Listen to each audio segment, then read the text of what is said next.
Alright, this is Gulma. I'm going to be reviewing my last run of Golden Axe 3. Spoiler alert, it was a good one. Go over, switch to hard. That's what this game is run on. This is being run on an emulator. Got this series game through Steam. I picked Sarah. She has two quick attacks. Both are very good defensively. One does good damage, one's slightly faster and slightly better defensively. I find her to be easily the best character for running this game. Other people disagree. The Panther's pretty solid. The other two, very tough. Just their moveset isn't great for trying to really break through and speed through the game. They're not bad for trying to beat the game, but that's not what we're trying to do here. The run's going to start after the dwarf raises his arm and lowers it. There we go. So you notice for most of this run, I'm going to be using this kick. It's pretty quick attack, does a lot of good damage, only really have to hit these guys twice. Earlier on, there's some enemies I only even have to hit once, like these fat dudes with clubs. I don't know, I think they're called barbarians. Spear dudes are pretty easy, or pretty annoying with that jump attack. It's really the only thing they do that's frustrating. Again, I can defend against it with the sword slash. My first couple runs, or my first couple levels here, were pretty good. As you can see, I'm not taking any damage. I'm killing them pretty quickly. I'm hitting my kicks.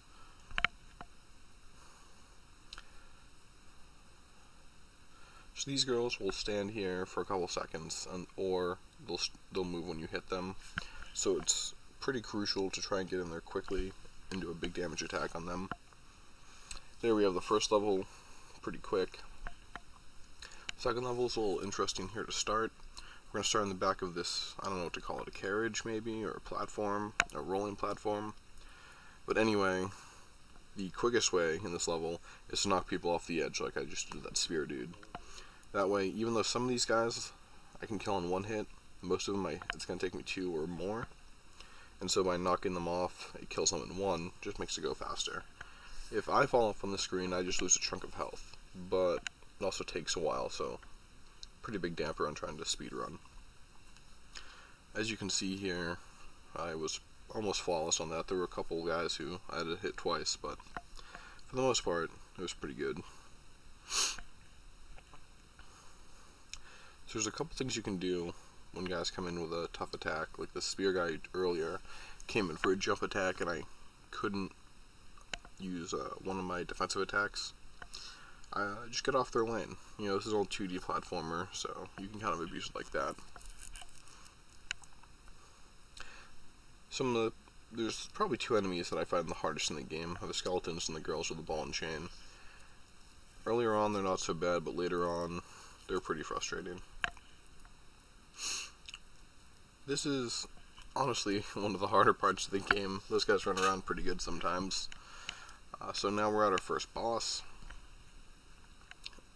That bird dude will actually fight later twice. He's like the second hardest boss in the game. In the meantime, I'm going to just try and get off an attack on the quote-unquote boss, the giant knight, and then go and try and kill his minions while he's down. Again, pretty easy fight. Haven't lost any health, or maybe I have, but I've regained it. This area is even more tricky than the normal guys who are running around, because when I'm on a normal level, I can use my special attacks like the sword twirl or the roundhouse kick. But for some reason, I can only use the regular attack in that, which means I can only hit one side of me. Right there, what you saw was a sword throw by me.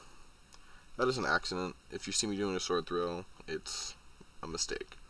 Essentially, if you click two buttons at once, it'll do the sword attack like that, the one where she spins around with the sword above her. If I hold two buttons at once and hold a direction, I'll do a kick in that.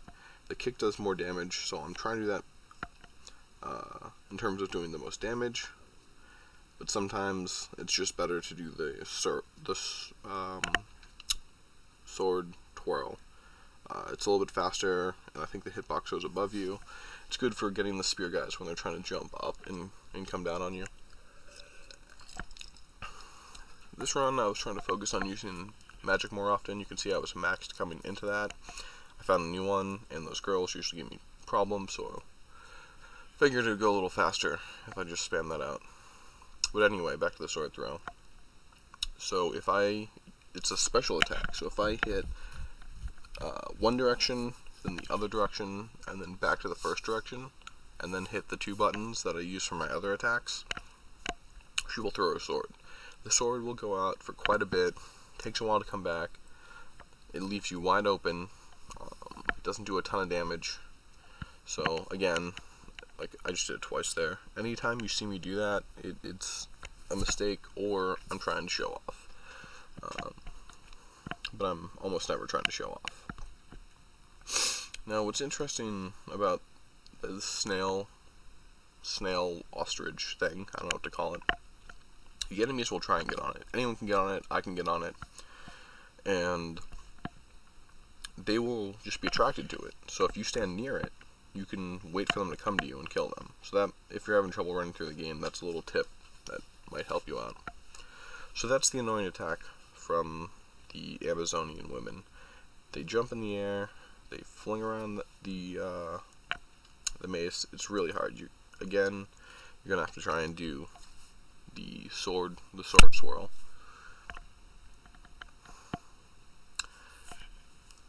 One of the buttons I use to attack is the jump button, so you notice I just jumped there twice.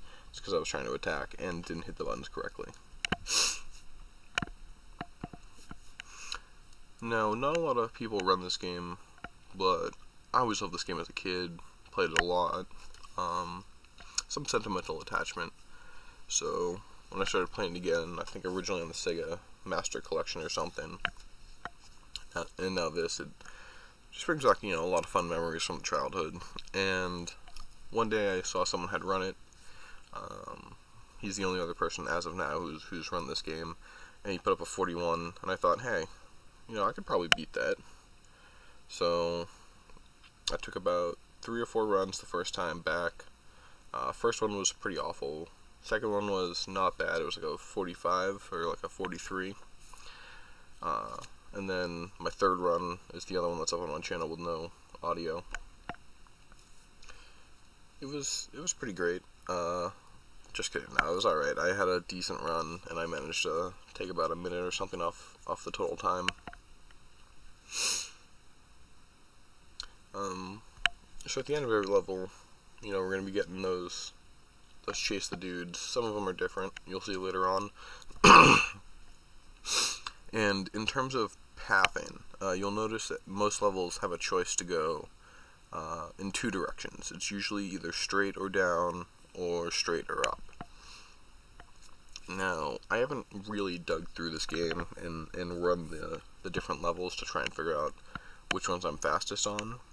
I'm using an old route that me and my friends would use when we were first trying to beat the game.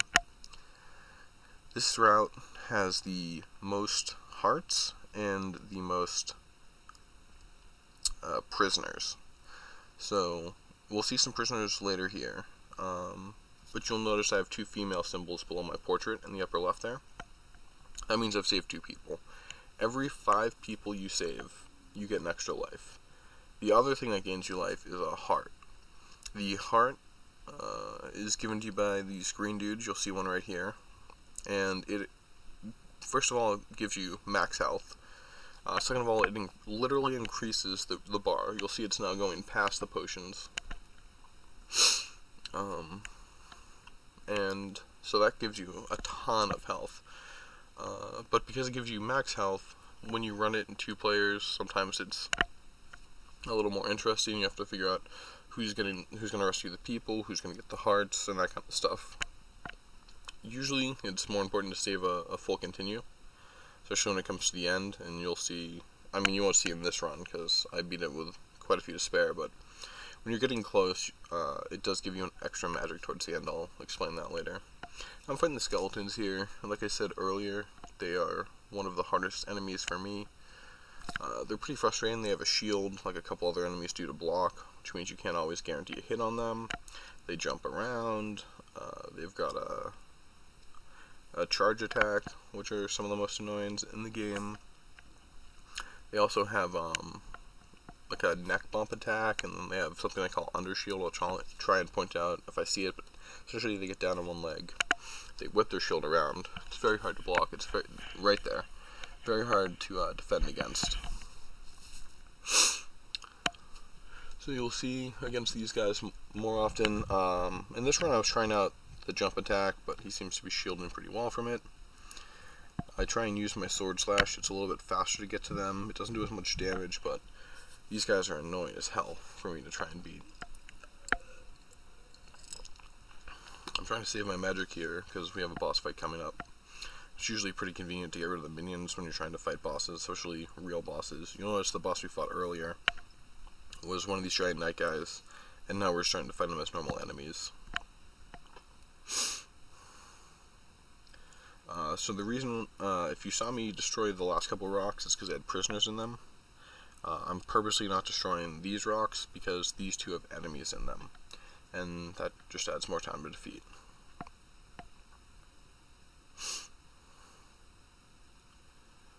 So I'm trying to get him to come out because I don't want to swing in between these rocks in case I might hit one. Eventually he does. Now you'll see one last prisoner here, held by this guy, the Black Spearman. Once I kill him, you'll notice my lives will turn from 2 up to 3, and the girl will run off screen.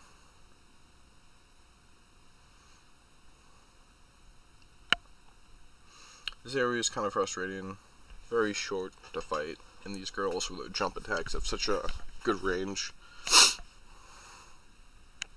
There we go, 3 health. I lose all the symbols. Try to cheese that guy a little bit by standing in his spawn location and attacking. There's that undershield I was talking about. Gets me super tilted when I'm playing the game. It just feels like such a cheap attack.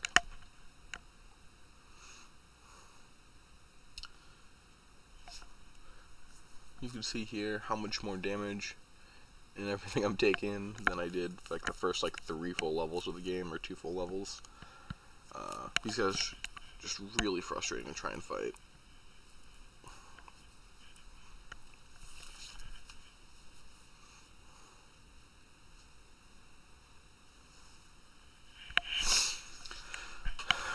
So here again we kind of have like a little pre-boss before the boss with these 2 sword guys. Not that big a deal.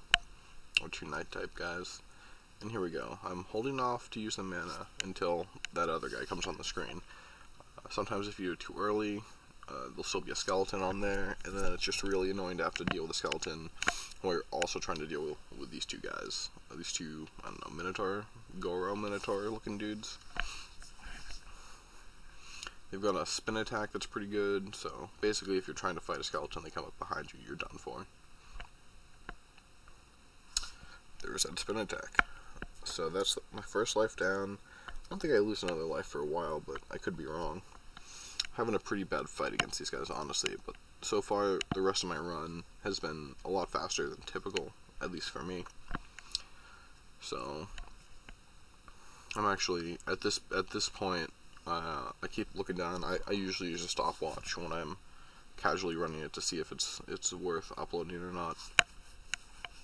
At this point I'm looking down and I can't be certain, but it's looking like I've got a pretty solid time.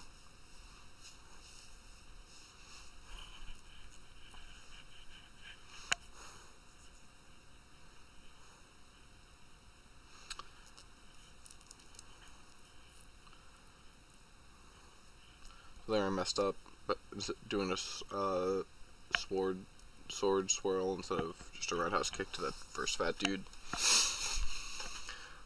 The fat dudes do have one annoying attack, and surprisingly it's not their jump attack, it's their kind of, I don't know, charge attack. They basically just run at you and throw their belly at you, and it is frustrating. It is another attack that gets me tilted. Probably my 4 least favorite attacks are the Amazonian Mace Swirl, the Fat Dude Belly Bump, the Undershield by the Skeletons, and the Neck Attack by the Skeletons. See, you could really see how long that sword throw goes out there. Sometimes I get lucky and it'll hit them in the back, and as soon as it hits something or goes off screen, it allows you to attack again. there's not much else you can do there.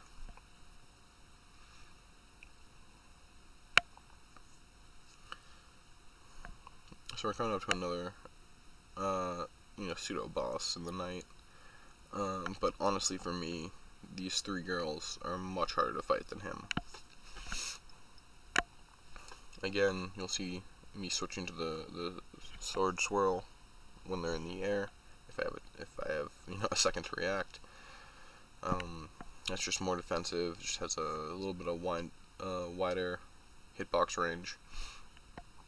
But these kicks do a ton of damage. I think they do more than twice the amount of damage than the sword swirl. And that's why we're going to try and use that when at all possible.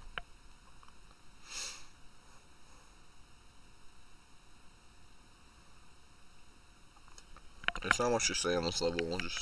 This game is just standard platformer. Beat 'em up, move 'em. Other than the two moves I keep using, there's not much to say.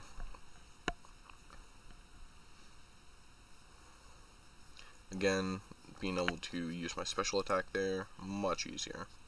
Try to leave these down on the ground so I can get as many enemies on. I'm going to use the magic again, trying to use more magic in these runs than my other runs. I think that was one of the areas that I briefly looked over my other run, and I saw myself with max magic for a while, and that's kind of a waste.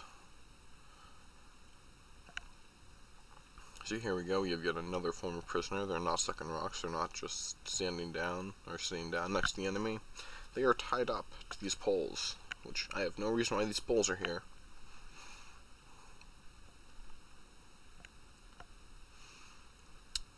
Again, just getting tilted by that little mace flip, little mace swirl, little whatever you want to call it. So one of the cool things about this game, or not cool, but one of the little tips, little tidbits when you're learning this game, is these items that these things are dropping, both the potions and like the meat and stuff, they stay on the ground. You can use magic and stuff like that. See, I thought I could get to that other one, but I couldn't. I was trying to leave it on the ground because, if I get hit here, I can take it and I'll gain a little bit more life back. At that point, I decided to just, grab it in case I move the screen at all. This fight was coming to an end, and I really wasn't worried. But yeah, so try and leave down the things you don't need until they're about to go off screen, and then use them, and that's just going to help you out a little bit. So you'll notice I'm trying to use the jump kick a little bit more. The jump kick really comes in handy in the last boss fight.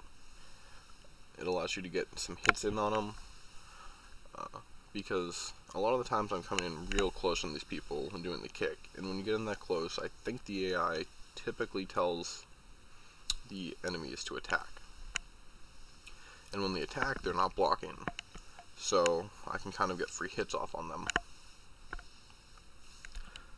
But it seems, and I could be wrong on this, but it seems like on the final boss when you face him, if I get in too close, he just automatically grabs my head and throws me. And I think there's like a split-second frame where I can pop off magic, but other than that, there's nothing I can do.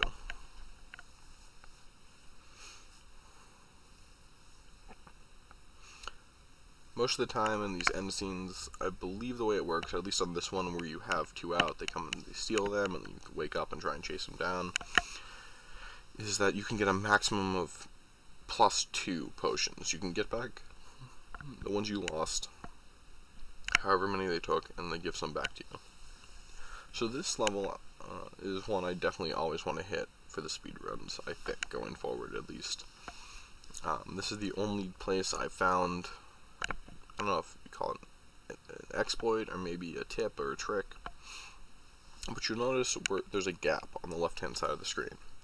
Well, we're on the back of this, what I guess I can only describe as a mountain crab. I don't know, you can see the crab claws in the background and stuff. It's weird, I wonder why the game got a little glitchy here. But anyway, what the hell? So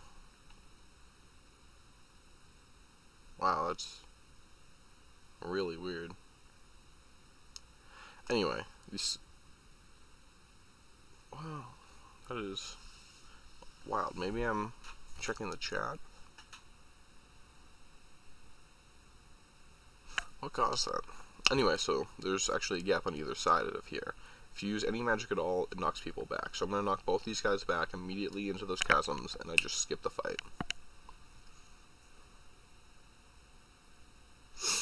This was I accidentally hit magic instead of jumping. Let me get another heart here after I kill these skellies, and maybe one more round of guys. So you can see here I'm using the sword swirl. I'm just trying to knock them. What the heck?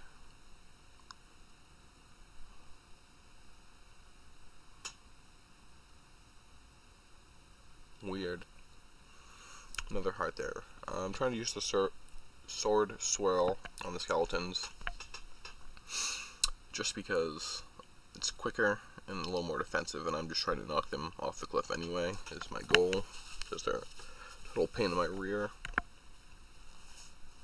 Save a couple more people, get another life. As you can see now, I'm actually have more like continues than I started with. I also have literally more life than I started with, and that counts for each of the continues. So I have just significantly more life than I started with, and once I pick up this heart, it's going to be even more. Here's a fun little part, the barrel drop. I kind of got lucky here. I usually end up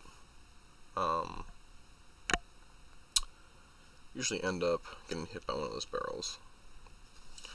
So again, we see another creature you can get on. Didn't really use it for bait that well. Accidentally get on it myself. You have to jump and attack to get off, so that's why you saw me accidentally jump instead of do the jump attack to get off. But honestly, they're not that good. Like, I have a better moveset of attacks when I'm off of it. As you can see, I usually don't take too much damage, considering I've gotten through most of the game at this point, and I have more life than I started with.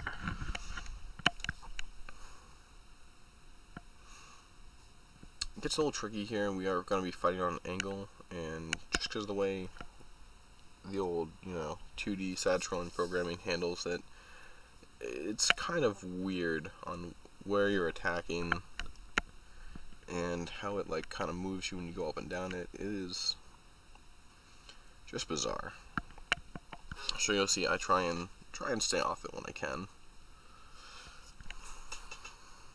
I don't know if it will happen this time, I forget, but these little belly bumping jerks can actually breathe fire when they're this color. It doesn't make any sense. There's really no lore to this game, so it's just like, oh, these guys just developed fire breathing technology, or magic, or something. Who knows? So here we have a boss fight.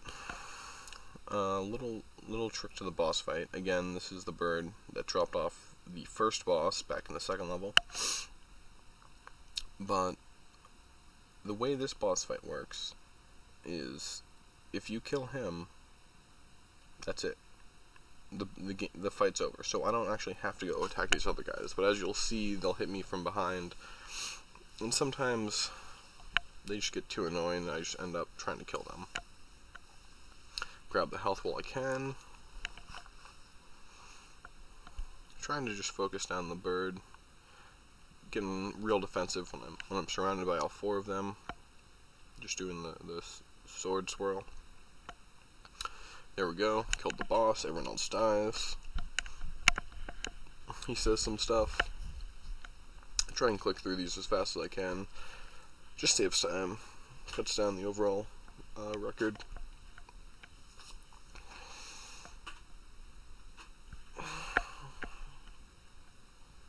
Now this level makes the least sense in the entire gosh darn game.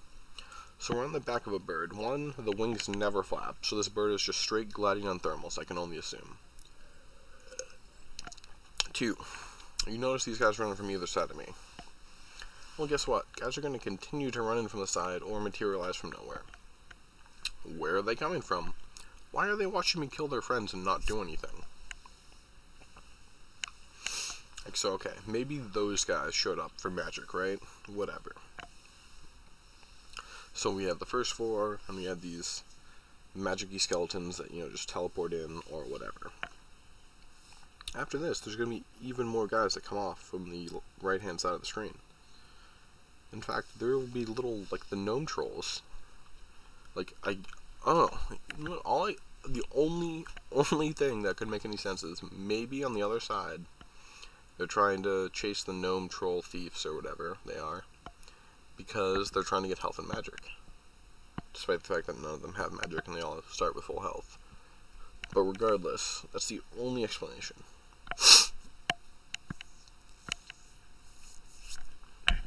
So, you'll notice that the colors change, as is typical these types of games. Color change signifies the enemies are getting harder. Generally, they'll either have slightly better AI, maybe a slightly increased moveset, like the little barbarian fat dudes get fire breathing later on, or sometimes they just have more health. Most of the time it's a combination of the three of those. You'll notice, or at least I notice, I could be wrong, but it feels like the later in the game goes, the more the annoying attacks happen. The more the mace twirling, the more the spear guys who jump up and attack down at you. All that kind of stuff. The more blocking you'll get out of the skeletons, as well as the knights. So those guys have to look more magic skeletons, and then after this, I think we get a boss fight. I'm not positive. But it's where are these guys when I'm murdering all their friends? They're just no, sorry, I'm a right winger. They're over on the left wing. I can't go over there. I can't rotate. It's just against guild policy, against the evil League of Evil.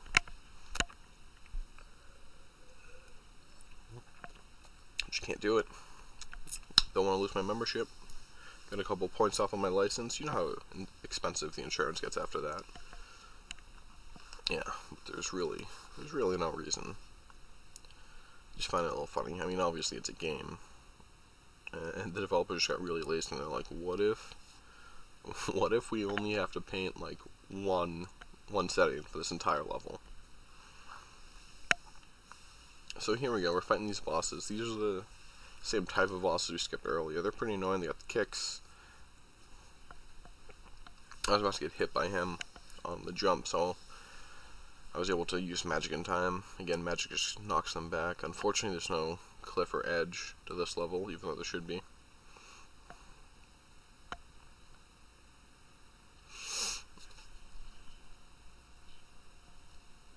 See, he just tried to breathe fire on me. Old dude. And then these big dudes, pretty annoying to get close in on. So again, I'm just going to be trying to, I'll go in for leg kicks, but if it doesn't look good, then, the hell?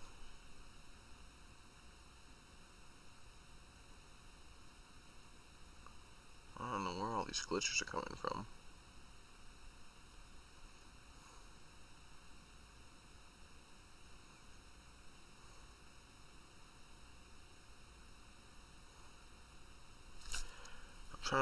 I'm trying to think back to when I was playing it, if anything was happening. I don't remember anything. Anyway, here we are, fighting the bird dude for the second time.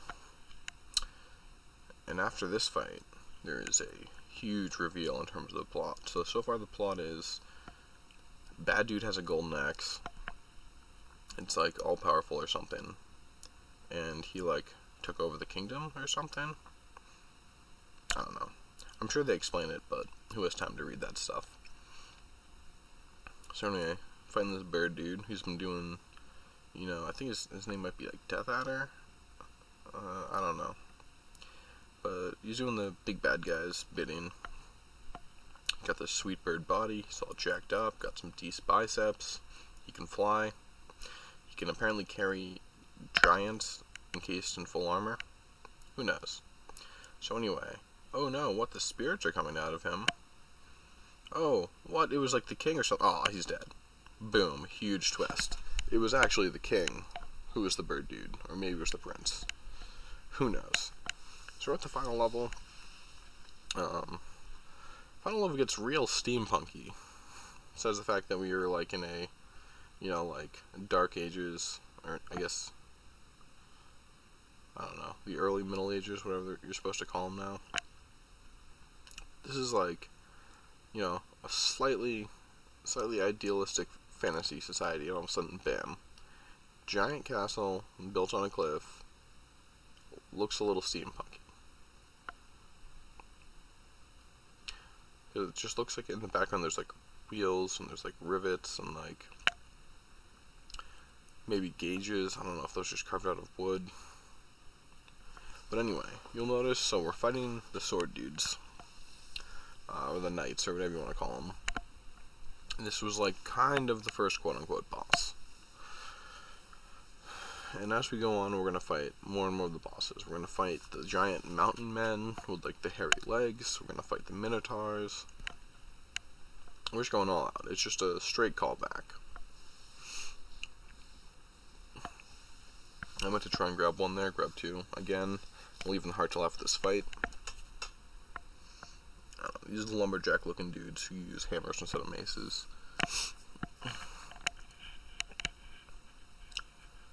What always blows my mind in this game is like, people have full sets of armor and they're not as good as the people who are mostly nude. Like, I'm wearing a straight up bikini, and the dudes I just fought were wearing like thongs and like leggings, and they have way more health than the dude who's encased in armor and has a giant kite shield. One of the things that is also confusing about this is, how long has the king or prince been under? Because in the back you can kind of see something that looks like a, I mean, not anymore, it just got blocked, but if you look at different parts, you'll see something that looks kind of like the final boss. And they're carved into these, like, infinitely high walls. So, like, how do they do that? Do they send the skeletons up? Maybe send the spear dudes up? But, like, how long did it take to completely redecorate the castle? I guess we'll never know.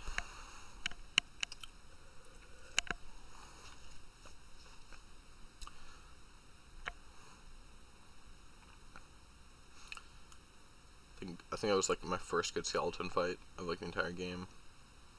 So we got these Minotaur dudes, and they are big old jerks.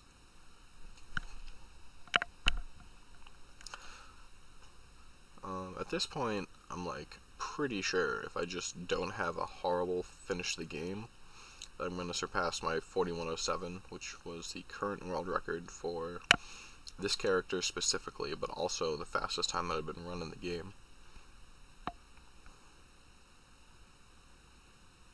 Another glitch. I don't know how that happened. I wonder if that's could disallow me from making an official run. It's weird.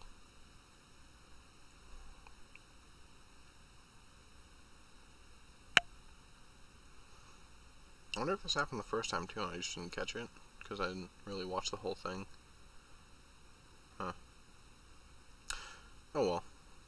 We'll hope this counts, because spoiler alert, it's better than a 4107. And there's like the final boss-esque looking totem dude in the background that I was talking about. Again, at this point I have full mana, and I think to myself, wow, these mace tricks are super annoying, and I'm pretty sure I can get back up to full mana after this. Who knows? I mean, I guess we'll find out. But. So I have no problem blowing off some mana there. I think, actually, we have a little visit from the thief gnome, troll, midget, whatever. They're coming up, so we should be able to get some of that mana back. But anyway, we fought every boss except for the main characters. We fought two of the main characters earlier. We had to beat them, which we did pretty easily.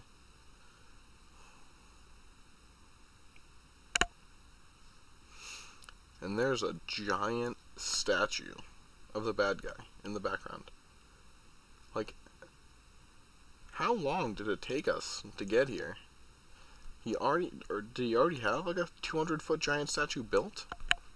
And he just kind of brought it in, and then he had, like wood panel carvings that he had of himself that he just put up. Maybe it's from the last time, or the last 2 times he took it over. This is the 3rd Golden Axe, so he's had a pretty good run. So here we fight the final boss. Just immediately start with magic. So now we're going to go over a mechanic, because I'm going to start to lose lives pretty frequently here. Or at least much more frequently compared to the rest of the game. Every time you die, if you have 0 magic, you get a magic. So, with how hard it gets to hit this guy, I just start spamming magic, usually. Again, it's not a good example, but right here it's kind of frozen. Wow, this is really bad.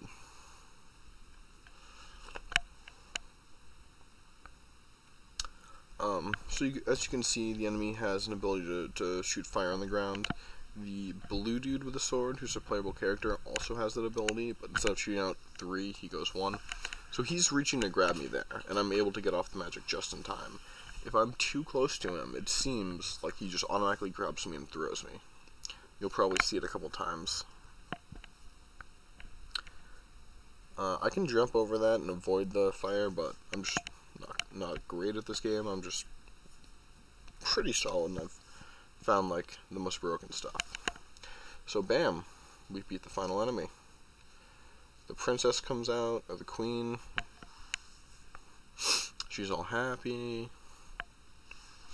We get back out to where we fought the dude. We've got all the prisoners, or some of the prisoners I've saved. They're all happy. Oh, lightning! Oh, trick! Bam. We gotta go fight the enemy again. He's got a sweet new color palette, but this time it's just mono-y-mono. Oh, he can also fly and has a sweet cape. Boom. Look at him go. So this guy's like super frustrating. He's got a lot of range. He's got the fire. If I get too close, he throws me like that automatically. He's got a sweet skull in his chest. Again, we're going into more magic spam. Oh, but guess what, guys? Guess what? This time, the enemy gets the magic spam. So, I don't know exactly what caused him to do it, but it seems like, to me, the lower health he has, the more active he gets with the magic, because you haven't even seen him use it at this point. I've gotten a pretty decent number of good hits. Here, he's just throwing me around like a ragdoll, and bam! He's magicking. Now he gets the magic spam.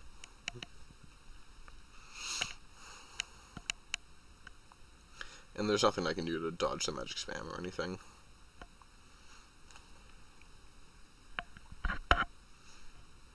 First continue of the game. I've lost. Wait, there we go. See, I dodged a grab with the magic. So you try and hold off the magic till you're on the lower end of your life, in case you can dodge an attack.